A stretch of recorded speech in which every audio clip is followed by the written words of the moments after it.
Directly tighten the base firstly.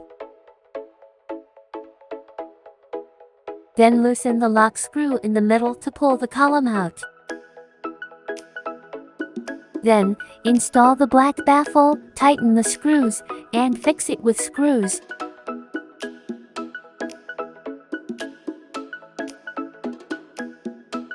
Twist the 4 screws on the back of dispenser, keep them in a semi-loose state.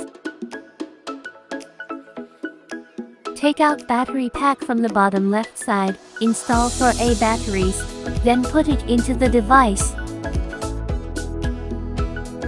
Power on test, easy switching of temperature, adjustment of liquid output, maximum 9 levels.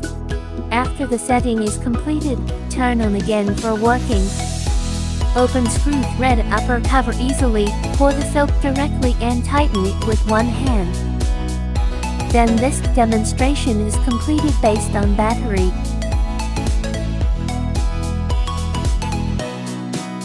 We also support power supply, provide power adapter, plug and play. Easily take out the battery with a twist, then direct power on for your testing.